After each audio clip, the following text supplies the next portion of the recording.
আসসালামু আলাইকুম। Satkania online school থেকে আমি মোসাম্মদ নাহিদ আক্তার, সহকারী শিক্ষক। কর্মরত আছি ধলানামাপাড়া ডাক্তার আবুল কাশিম দাখিল মাদ্রাসা, ত্রিশাল, ময়মনসিংহ।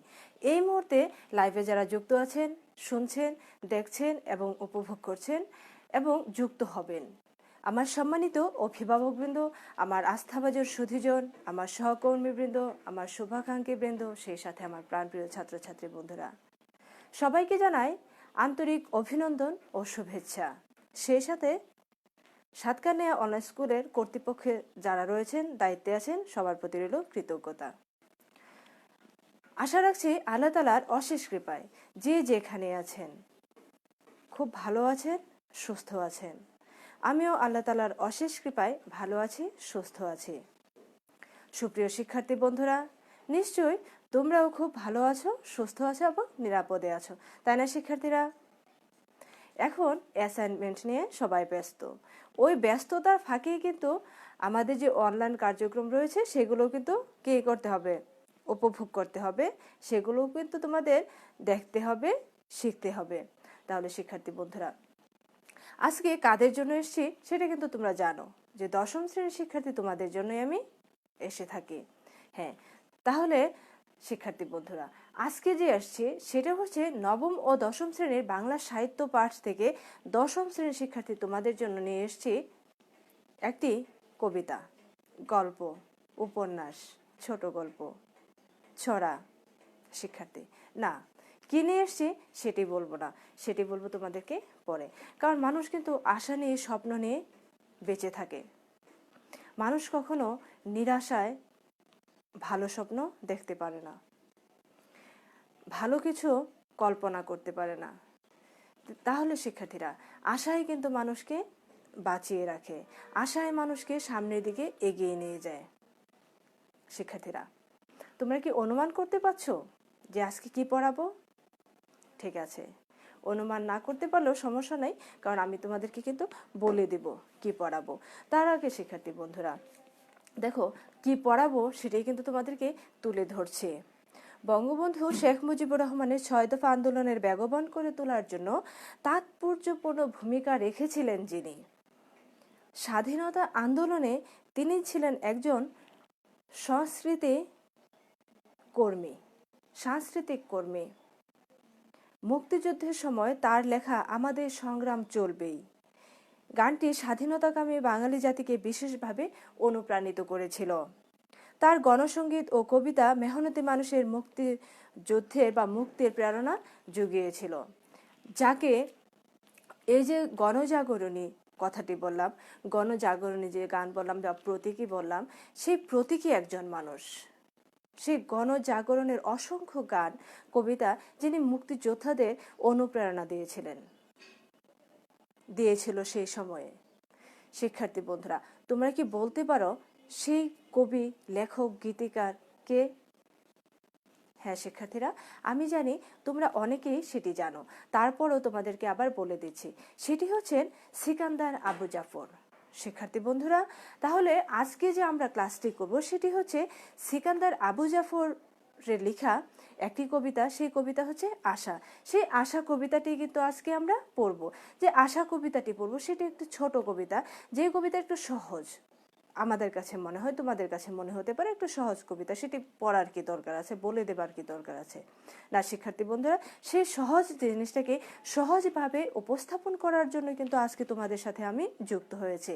তাহলে শিক্ষার্থীরা, আজকে যে ক্লাসটি করব সেই ক্লাস শেষে আমরা কি কি বিষয়ে জানতে পারবো, শিখতে পারবো, বুঝতে পারবো, জ্ঞান লাভ করব, চলো আমরা একটু দেখে নিই। একটু বোর্ডে খেয়াল করো শিক্ষার্থী বন্ধুরা, আজকের ক্লাসের শিক্ষণ মানব জীবনের প্রকৃত সার্থকতা অনুধাবন করতে পারবে। শিক্ষার্থী বন্ধুরা, দুরাশা বা গ্লানি থেকে মুক্ত থাকার অনুপ্রেরণা লাভ করবে, মানুষকে সমমর্যাদা দান এবং মানব কল্যাণে আত্মনিবেদনে অনুপ্রাণিত কিভাবে করা যায়, আত্মনিবেদনে অনুপ্রাণিত হওয়া যায় সেই বিষয়ে তোমরা জ্ঞান লাভ করবে, কবি সম্পর্কে বিস্তারিত তোমরা ধারণা লাভ করবে।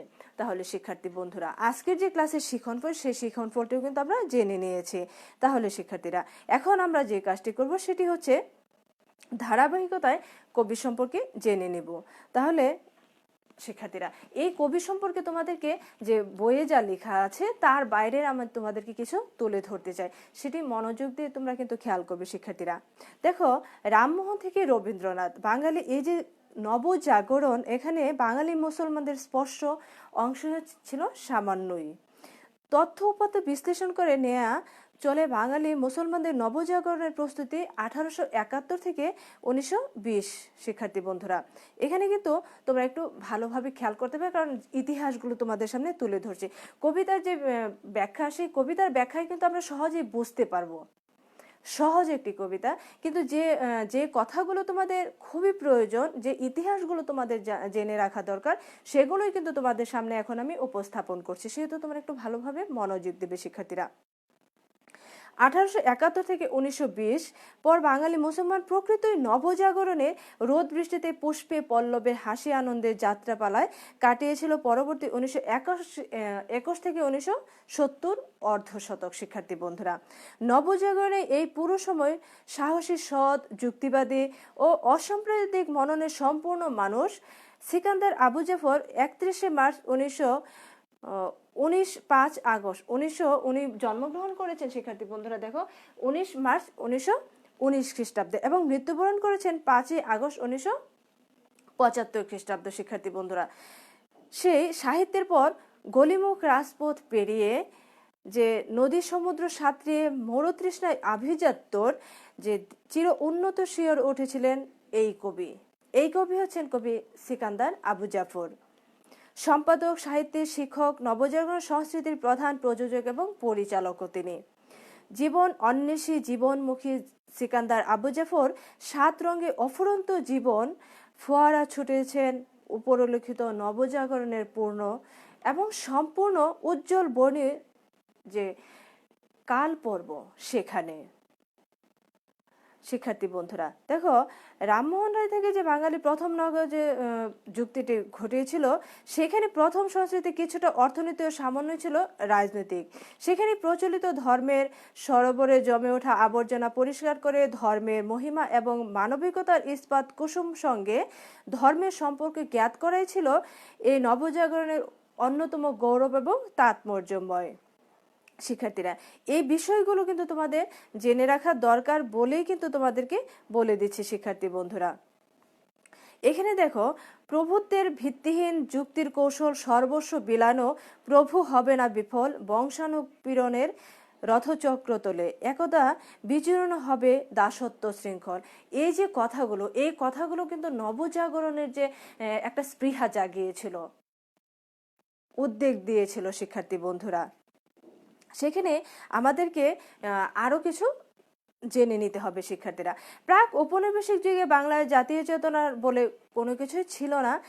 সমাজতান্ত্রিক শাসনের চাপ, অনুন্নত যোগাযোগ ব্যবস্থা, বিচ্ছিন্ন জনপদের মধ্যকার জনগোষ্ঠীর সুদৃঢ় সংযোগহীনতায় যখন শক্তিশালী মধ্যবিত্ত শ্রেণীর অনুপস্থিতির কারণ হয়ে দাঁড়ায়, তখন কিন্তু এইখানে মানুষের চিন্তা, চেতনা, কৌম এবং বৃহত্তর জাতীয় যে চেতনার উৎপত্তি ঘটেছিল বা উন্নতি হতেছিল, সেটা 19 শতকের প্রায় মাঝামাঝি পর্যন্ত অপেক্ষা করার সময়। শিক্ষার্থী বন্ধুরা, এভাবেই কিন্তু আমাদের চলে আসতে থাকে দিনের পর দিন আমাদের ইতিহাসগুলো। তাহলে শিক্ষার্থী বন্ধুরা, যে সিকান্দার আবু জাফর যে একজন সাহসী মানুষ ছিলেন, সেই সম্পর্কে কিন্তু আমরা কি করেছি, এতক্ষণ জেনে নিলাম। তাহলে শিক্ষার্থী বন্ধুরা, এই যে আমরা কবি সম্পর্কে জানলাম, এই কবি হচ্ছেন সিকান্দার আবু জাফর। তাহলে শিক্ষার্থী বন্ধুরা, আমরা এখন যে আরেকটু কথা জেনে নিচ্ছি। সিকান্দার আবু জাফর জন্ম হচ্ছে তেঁতুলিয়া, বর্তমান হচ্ছে সাতক্ষীরা জেলায়। 1919 খ্রিস্টাব্দে 31 মার্চ এই কবি জন্মগ্রহণ করেছিলেন। এই বিশিষ্ট কবি শুধু বলা যাবে না, বিশিষ্ট কবি, সঙ্গীত রচয়িতা, নাট্যকার এবং সাংবাদিক একসাথে তিনি। বাবা সৈয়দ মঈনুদ্দিন হাশেমির পেশা ছিলেন কৃষি ও ব্যবসা। পিতৃ সৈয়দ জালালউদ্দিন হাশেমি ছিলেন কলকাতা কর্পোরেশনের মেয়র ও অবিভক্ত বঙ্গের আইন পরিষদের ডেপুটি স্পিকার। স্থানীয় তলাবিধি ইনস্টিটিউট থেকে ম্যাট্রিক পাশ করেছিলেন। কিছুকাল কলকাতায় বঙ্গবাণী কলেজে অধ্যয়ন শেষে সাংবাদিকতাকে পেশা হিসেবে গ্রহণ করেন। প্রথম দিকে কলকাতা দৈনিক নবযুগের সাংবাদিকতাও তিনি করেছিলেন।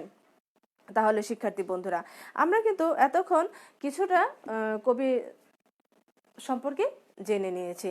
তাহলে শিক্ষার্থী বন্ধুরা ধারাবাহিকতায় কিন্তু আমরা এখন কবি পরিচয়ে যাচ্ছি। বোর্ডে একটু খেয়াল তো করবে, সে সাথে তোমাদেরকে কিছু যে বোর্ডে লিখে রাখিনি সেগুলো তোমাদেরকে বলছি, সেগুলো একটু শোনো। সেগুলো হচ্ছে, আমরা কবির নাম জেনে নিয়েছি। কবি হচ্ছে সিকান্দার আবু জাফর, জন্ম 19 মার্চ 1919 খ্রিস্টাব্দ। তার পিতৃ পরিচয়, পিতার নাম বলে দিয়েছে শিক্ষার্থী বন্ধুরা। তা আবারও বলছে সৈয়দ মঈনুদ্দিন হাশমি। তিনি শিক্ষা জীবন পড়াশোনা কোথায় করেছেন? পড়াশোনা করেছেন মেট্রিক পড়াশোনা করেছেন 1936 তালাবিদেন ইনস্টিটিউট, খুলনা। মাধ্যমিক দিয়েছেন উচ্চ মাধ্যমিক দিয়েছেন রিপন কলেজ, কলকাতা। তিনি কর্ম বা পেশায় কি ছিলেন সেটা কিন্তু তোমাদেরকে বলে দিয়েছে। তারপর আবারও বলছে, সেটি হচ্ছে রেডিও পাকিস্তানে তিনি কি করেছেন? চাকুরি করেছেন।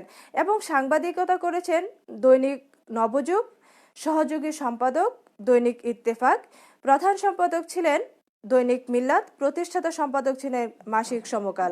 মুক্তিযুদ্ধের সময় কলকাতা থেকে সাপ্তাহিক অভিযান পত্রিকা সম্পাদনা করে গুরুদায়িত্ব পালন করেছিলেন এই কবি। শিক্ষার্থী বন্ধুরা এখন দেখো এখানে লিখে রেখেছি তার সাহিত্যে যে পদচারণা ছিল সাহিত্য নিয়ে।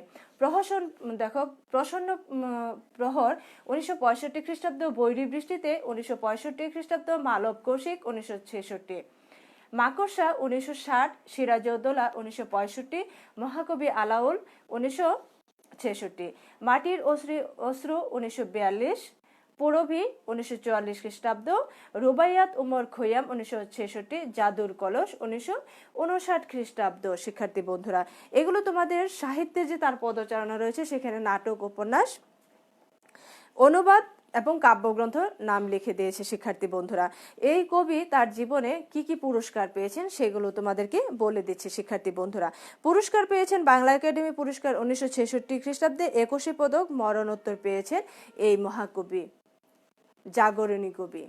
তাহলে শিক্ষার্থী বন্ধুরা এতক্ষণ কি করলাম? আমরা কবি সম্পর্কে কিছুটা জেনে নিয়েছি, তাই না শিক্ষার্থী বন্ধুরা?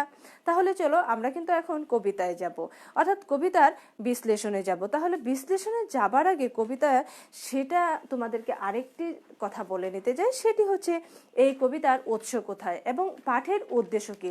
শিক্ষার্থী বন্ধুরা এই কবিতার উৎস কোথায় চলো আমরা একটু জেনে নিই। সেটি হচ্ছে আশা কবিতাটি কবি সিকান্দার আবু জাফর যে মালব কৌশিক কাব্যগ্রন্থ থেকে সংকলন করা হয়েছে। শিক্ষার্থী বন্ধুরা তোমাদের জন্য এখানে দেখো লিখে রেখেছি মালব কৌশিক, সেই মালব কৌশিক থেকে এই কবিতাটি সংকলন করা হয়েছে শিক্ষার্থী বন্ধুরা শুধুমাত্র তোমাদের জন্য। তাহলে এই যে আজকে যে ক্লাসটি করব বা কবি যে কবিতাটি লিখেছেন এই লেখার উদ্দেশ্য কি এবং আজকের ক্লাসের উদ্দেশ্য কি, তাহলে শিক্ষার্থী বন্ধুরা চলো সেই উদ্দেশ্যটিও আমরা জেনে নিই। শিক্ষার্থীদের বৃত্ত বৈভব অর্জনের দুর্ভাবনা দূর করার জন্য যে সাধারণ মানুষের সঙ্গে সাধারণভাবে জীবনযাপন করা যায় এবং আত্মকেন্দ্রিক বৃত্ত থেকে বেরিয়ে এসে যে সমাজের 8-10টা স্বাভাবিক মানুষের সাথে স্বাভাবিকভাবে চলা যায় সেটি তুলে ধরার জন্য এই কবির প্রয়াস এবং প্রচেষ্টা করেছেন এবং মানুষত্ববোধের জাগরণ ঘটিয়ে সক্ষমতা অর্জনে সাহায্য করাই হচ্ছে এই কবিতার প্রধান উদ্দেশ্য। তাহলে শিক্ষার্থী বন্ধুরা এতক্ষণ আমরা কি করলাম? কবি সম্পর্কে জানলাম, শিখন ফল জানলাম এবং পাঠের উদ্দেশ্য জানলাম। আর কি জানলাম শিক্ষার্থীরা? উৎস জানলাম, তাই না শিক্ষার্থীরা? হ্যাঁ, তাহলে চলো এখন আমরা কি করব, এই যে কবিতাটি এই কবিতাটির সরব পাঠ করব। তোমরা বইটি হাতে নেবে এবং তোমরা অবশ্যই কবিতাটি সরব পাঠ করবে আমার সাথে। শিক্ষার্থী বন্ধুরা আশা সিকান্দার আবু জাফর। আমি সেই জগতে হারিয়ে যেতে চাই যেথায় গভীর নিশূত রাতে জীর্ণ বেড়ার ঘরে নির্ভাবনায় মানুষেরা ঘুমিয়ে থাকে ভাই, যেথায় লোকে সোনার পায় পাহাড় জমায় না, বিত্ত সুখের দুর্ভাবনায় আয়ু কমায় না, যেথায় লোকে তুচ্ছ নিয়ে তুষ্ট থাকে ভাই, সারাদিনের পরিশ্রমেও পায় না যারা খুঁজে একটি দিনের আহার্য সঞ্চয়, তবু যাদের মনের কোণে নেই দুরাশার গ্লানি, নেই দীনতা, নেই কোনো সংশয়, যেথায় মানুষে মানুষেরে বাসতে পারে ভালো, প্রতিবেশীর আধার ঘরে জ্বালতে পারে আলো। শিক্ষার্থী বন্ধুরা, সেই জগতের কান্না হাসির অন্তরালে ভাই আমি হারিয়ে যেতে চাই। শিক্ষার্থীরা দেখো, কবির যে প্রথম যে অংশটুকু এবং শেষের যে তিনটি চরণ, সেই তিনটি চরণ কি দুঃখর কথা বলেছেন কবি। সেই জগতের কান্না হাসির অন্তরালে ভাই আমি হারিয়ে যেতে চাই। শিক্ষার্থী বন্ধুরা, এতক্ষণ আমরা কি করলাম? কবিতাটি সরব পাঠ করলাম। তাহলে শিক্ষার্থীরা, এখন আমরা এই কবিতার কি করব? প্রত্যেকটি চরণের বিশ্লেষণ করব, তাই তো? তোমরা কিন্তু অবশ্যই কলমটি হাতে রাখবে, কারণ হচ্ছে তোমাদের যদি কোনো কিছু জানার থাকে অবশ্যই তোমরা সেখানে লিখে রাখতে পারো। যদিও এই কবিতাটি একটি সহজ কবিতা, সেই সহজ কবিতাটি সহজভাবে উপস্থাপনের জন্য কিন্তু আজকে তোমাদের সাথে আমার যুক্ত হওয়া। শিক্ষার্থীরা, তাহলে চলো তো আমরা কবিতা পাঠে কবিতার যে পাঠ করলাম সেখানে আমরা প্রত্যেকটি চরণের বিশ্লেষণে যাই। আগে কোন অংশটুকু বিশ্লেষণ করব দেখো, একটু খেয়াল করো। আমি সেই জগতে হারিয়ে যেতে চাই, যেথায় গভীর নিশূত রাতে জীর্ণ বেড়ার ঘরে দুর্ভাবনায় মানুষেরা ঘুমিয়ে থাকে ভাই। শিক্ষার্থী বন্ধুরা দেখো, কবি কিন্তু প্রথমে যে কি করেছেন, যে মানুষের যে জীবনধারা, গতানুগতিক যে জীবন, সেই গতানুগতিক জীবনের বাইরে যারা সুখের প্রত্যাশা করে, যারা অতিরিক্ত সুখের প্রত্যাশা করে, সেইখানে কিন্তু কবি তাদেরকে নিষেধ করেছেন এবং তাদের কথাই বলেছেন সর্বপ্রথমে, যে গতানুগতিক যে ধারায় যে যারা সুখের আশায় বা সুখে বিভোর হয়ে যায় তাদের কথাই কিন্তু কবি সর্বপ্রথমে তুলে ধরেছেন। এবং তাদের কথা বলতে গিয়ে কবি কিন্তু তার নিজের যে ইচ্ছা, নিজের যে কথাগুলো সেগুলি তিনি প্রকাশ করেছেন, বলেছেন। তিনি নির্ভাবনায় সুখের দিন কাটাতে চেয়েছেন। শিক্ষার্থী বন্ধুরা, নির্ভাবনায় কিন্তু তার সুখের দিনগুলো কাটাতে চান। কাদের সাথে কাটাতে চান? শিক্ষার্থী বন্ধুরা, আমরা কিন্তু প্রত্যেকটি চরণে এগিয়ে যাব এবং সেগুলো আমরা বুঝতে পারবো। তিনি অতিরিক্ত সুখের আশায় নয়, জীবনকে স্বাভাবিক সুখের ন্যায় জীবনটাকে পরিচালনা করার জন্য তিনি প্রত্যাশা লাভ করেন। অতিরিক্ত সুখ মানুষকে অসুখী করে তোলে, সেই কথাটি কিন্তু কবি সিকান্দার আবু জাফর প্রথম চরণেই প্রথমে তিনি তুলে ধরেছেন, যে কিভাবে মানুষকে অসুখী করে তোলে অতিরিক্ত সুখের নেশায়। কবিতার যে ভাঙা ঘরের বেড়া আছে, জীর্ণ বেড়া, সেখানে একটা মলিন যে একটা গ্রাম, সেই গ্রামে কি নাই, ঘরে বিল্ডিং নাই, টিনের চালা নেই, সেখানে আছে বেড়া। সেই জীর্ণ বেড়া, সেই বেড়ার ফাঁকে কি আসবে? কখনো কুয়াশা আসবে, কখনো ঠান্ডা বাতাস আসবে, কখনো বৃষ্টির পানি আসবে, কখনো আবার যে হিমেল হাওয়া বইবে। এই সব কিছুই কিন্তু কবি উপভোগ করতে চান। কবি কিন্তু সেখানে এত বিত্তশালী জীবনযাপন করতে চান না। শিক্ষার্থী বন্ধুরা, সেই যে বেড়ার ফাঁকে, জীর্ণ বেড়ার ফাঁকে যে ঘরটি, সেই ঘরেই কিন্তু কবি ঘুমাতে চান, নিশ্চিন্তে ঘুমাতে চান এবং নির্ভাবনায় ঘুমিয়ে থাকতে চান সেই মানুষগুলোর সাথে। কবি তাদের মতো জীবনযাপন করার জন্য অত্যন্ত নির্ভরশীল এবং নির্ভাবনায় তাদের সাথে এগিয়ে যেতে চান, ঘুমিয়ে পড়তে চান, তাদের মতো সুখী হতে চান এই কবি কিন্তু সেই প্রত্যাশাই করেছেন সর্বপ্রথমে। তাহলে শিক্ষার্থী বন্ধুরা, চলো পরের অংশে যাই। পরের অংশ দেখো, একটু খেয়াল করো। যেথায় লোকে সোনার উপায় পাহাড় জমায় না, বিত্ত সুখের দুর্ভাবনায় আয়ু কমায় না, যেথায় লোকে তুচ্ছ নে তুষ্ট থাকে পায়। তুচ্ছ হচ্ছে ছোটখাটো, আর তুষ্ট হচ্ছে সন্তুষ্ট থাকা। মানে ছোটখাটো কোনো বিষয় নিয়ে যে এখানে তুষ্ট থাকা যায়, সন্তুষ্ট থাকা যায়। শিক্ষার্থী বন্ধুরা, কবি তার প্রকৃত সুখের সন্ধান করার জন্য সেখানে যেতে চান। কোনখানে যেতে চান? যেখানে মানুষে পরিশ্রম করে এগিয়ে চলেছেন, দিনের পর দিন চলেছেন, দিন রাত কাটিয়ে দিচ্ছেন, জীবন যাপন করছেন, সেখানে যেতে চান।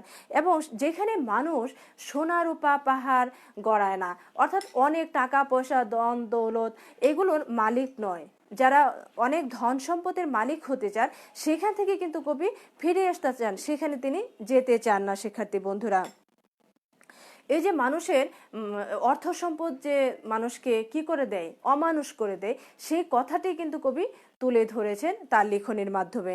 যেখানে মানুষ অতি সাধারণভাবে জীবনযাপন করে, সেখানে তারা কি করে থাকে, তুষ্ট থাকে, তাদের মনে কি থাকে না, কোনো ভয় থাকে না, সংশয় থাকে না, তাদের মধ্যে কোনো রকম অতিরিক্ত চাওয়া পাওয়া থাকে না। তাদের আশা থাকে যে আমরা সাধারণভাবেই আমরা দুমুঠো ডাল ভাত খেয়ে একটু ঘুমাতে পারলেই হলো, সেখানে আমাকে কি করতে হবে না, এত বড় বড় অট্টালিকা থাকতে হবে এমন কোনো কথা নেই, সেখানে অনেক টাকা পয়সা, অনেক গয়নাগাটি, বাড়ি গাড়ি থাকতে হবে, তেমন কিন্তু সেই মানুষগুলোর ইচ্ছে নেই।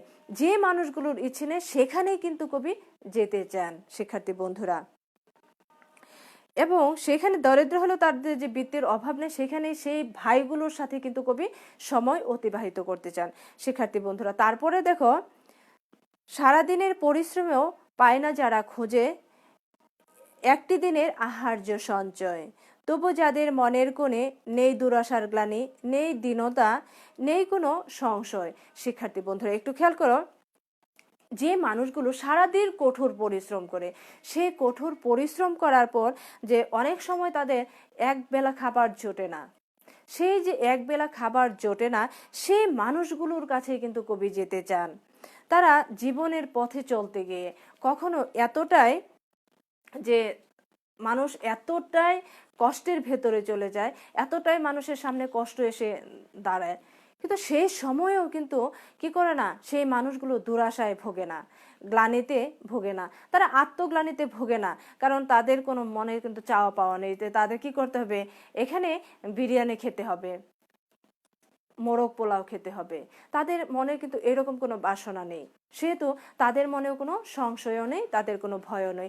এবং যে দারিদ্রতা, গ্লানিতা, সেগুলোও কিন্তু তাদেরকে থামিয়ে রাখতে পারে না, আটকিয়ে রাখতে পারে না। তারা কিন্তু তাদের নিজেদের যে সুখ, সেই অল্প সুখেই অধিক সুখী হওয়া মানুষগুলোই কিন্তু এই মানুষ।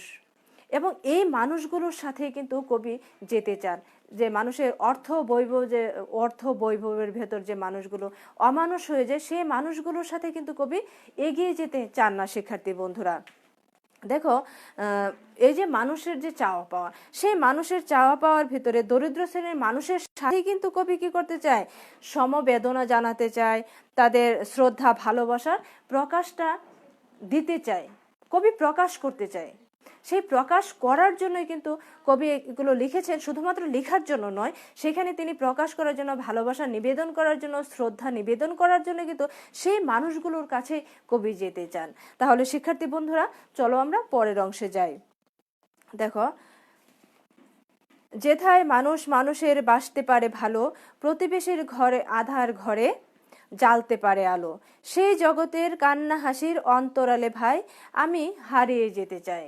শিক্ষার্থী বন্ধুরা, কবি কিন্তু এখানে যে শেষ অংশ, কবি কিন্তু প্রকৃত যে মনুষ্যত্বের অধিকারী মানুষ, সেই মানুষগুলোর জন্যই কবিতার সমস্ত ভালোবাসা, সহানুভূতি, শ্রদ্ধা সবকিছু নিবেদন করেছেন।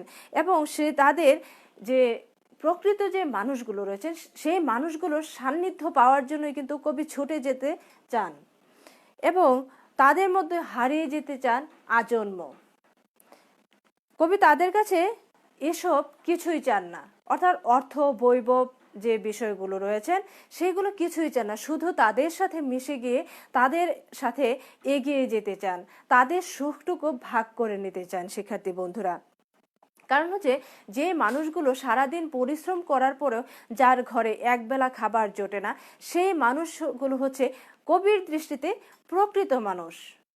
শিক্ষার্থী বন্ধুরা, সেখানে আমারও একমত, কারণ হচ্ছে সেই মানুষগুলোই কিন্তু প্রকৃত মানুষ, কারণ তারা অধিক সুখের নেশায় তারা কি করে না, জীবনকে শেষ করে দেয় না, নিরাশার দোলাদোলে দোল খায় না। শিক্ষার্থী বন্ধুরা, সেই মানুষগুলোর কাছে কিন্তু কবি যেতে চাইছেন এবং তারা যে পরস্পরকে ভালোবাসতে পারে, একজন প্রতিবেশী অন্য প্রতিবেশীর যে অন্ধকার ঘর থাকে সেই ঘরে আলো জ্বালাতে পারে, তাদের কিভাবে মমত্ব দিয়ে, ভালোবাসা দিয়ে, পাশাপাশি সহানুভূতি দিয়ে, সেই পরস্পর মানুষগুলোর প্রতি কিন্তু কবির শ্রদ্ধা ভালোবাসা নিবেদন করে চলেছেন এবং তিনি তার এই সহানুভূতিশীল মানুষগুলোর পাশেই কিন্তু তিনি দাঁড়াতে চেয়েছেন এবং সেইখানে সেই মানুষগুলোর সহানুভূতি কিন্তু কবি চেয়েছেন। শিক্ষার্থী বন্ধুরা, তাহলে দেখো শিক্ষার্থীরা আরেকটু খেয়াল করো যে মানুষ কিন্তু অতি সামান্য কি হতে পারে, তুষ্ট থাকতে পারে, সন্তুষ্ট থাকতে পারে, অতি সামান্য বিষয় নিয়েও কিন্তু মানুষ সুখী থাকতে পারে। সেই কথাটি কিন্তু কবি নিপুণভাবে তুলে ধরেছেন। অর্থ যে বিত্ত মানুষকে মিথ্যা মোহে তারা জীবনকে যে শেষ করে না দেয়, এবং সেই যে বিত্ত যে অর্থবিত্ত মানুষকে অমানুষ করে তুলে দেয়, সেটার জন্য যেন মানুষ তার আয়ুটাকে কমিয়ে না দেয়, সেই আহ্বান কিন্তু কবি জানিয়েছেন তার লিখনের মাধ্যমে। এবং সেখানে শেষ চরণে বলেছেন আমি হারিয়ে যেতে চাই, অর্থাৎ কবি সেই মানুষগুলোর কাছে হারিয়ে যেতে চান। তার প্রকৃত যে মানুষগুলো রয়েছেন সেই প্রকৃত মানুষগুলোর কাছে তার যে ভালোবাসা, শ্রদ্ধা সব কিছু নিবেদন করে হারিয়ে যেতে চান দূর থেকে বহুদূর। তাহলে শিক্ষার্থী বন্ধুরা, প্রথমেই বলেছিলাম যে আজকে যে কবিতাটি পড়ব সেই কবিতাটি একটি সহজ কবিতা। তাহলে নিশ্চয়ই এই সহজ কবিতাটা সহজভাবে তোমরা বুঝতে পেরেছ। তাহলে শিক্ষার্থী বন্ধুরা, এখন যে তোমাদেরকে যে বিষয়টা বলবো সেটি হচ্ছে এই কবিতার মূল যে বক্তব্য, অর্থাৎ মূল বিষয়টি কি সেটি তোমাদেরকে আরেকটু আলোচনা করছে শিক্ষার্থী বন্ধুরা, হয়তো তোমাদের আরেকটু সহজ হতে পারে। দেখো, মানুষ স্বভাবতই কি হয়, ভাবনাহীন সুখী জীবনের আশা প্রত্যাশা করে থাকে। এই যে কবি কিন্তু তার ব্যতিক্রম নয়। মানুষ যে সহজভাবে সুখের আশা করে, প্রত্যাশা করে, সেভাবেও কিন্তু কবিও কিন্তু প্রত্যাশা করেন। কিন্তু কবির ভাবনায় সেখানে কিন্তু একটু অন্যরকম। কারণ কবির ভাবনা হচ্ছে কবি চাচ্ছেন যে মানুষগুলো সারাদিনের খাটাখাটি করার পর হয়তো বা কখনো একবেলা খাবার জোটে না, যাদের পরম যে আত্মীয় রয়েছেন, পরস্পরের প্রতি অন্ধকার ঘরে আলো জ্বালাতে পারে, তার ভালোবাসা দিয়ে প্রতিবেশীর দুঃখ দুর্দশা দূর করতে পারে। তারা যে নিরাশা এবং গ্লানি দিয়ে তার জীবনকে নষ্ট না করে ফেলে এবং তাদের আয়ুকে শেষ না করে দেয়, সেই মানুষগুলোর সাথে কিন্তু কবি যেতে চান, এবং সেই মানুষগুলোর প্রতি কিন্তু কবির শ্রদ্ধা, ভালোবাসা, প্রেম, তার সমস্ত সহানুভূতি যেন সেই মানুষগুলোর প্রতি। তাহলে শিক্ষার্থী বন্ধুরা, এভাবেই কিন্তু কবি সিকান্দার আবু জাফর আশা কবিতাটি লিখেছেন এবং তোমাদের উপযোগী করে তুলে ধরেছেন শিক্ষার্থী বন্ধুরা। সেখানে শুধুমাত্র একটি কবিতা নয়, একটি কবিতার ভেতরে একটি জীবনের পরিপূর্ণতা, জীবনের প্রকৃত মানুষ হয়ে ওঠা, সুখী জীবনযাপন করার জন্য যে মানুষের অধিক সুখে গা ভাসানোর কথা নিষেধ করেছেন কিন্তু কবি। আমরা কিন্তু যদি কবির কথা অনুসারে সামনের দিকে এগিয়ে যাই, তাহলে অবশ্যই আমরা প্রত্যেকজন মানুষ অল্পতে সুখী হতে পারবো। অল্পতে সুখী হওয়ার প্রত্যাশা ব্যক্ত করে আজকের মতো তোমাদের কাছ থেকে আমি বিদায় নিচ্ছি। শিক্ষার্থী বন্ধুরা, তোমরা অবশ্যই ভালো থাকবে, সুস্থ থাকবে এবং নিরাপদে থাকবে। আগামী ক্লাসে তোমাদের সাথে দেখা হবে সেই প্রত্যাশায় রেখে আজকের মতো বিদায় নিচ্ছি। আল্লাহ হাফেজ।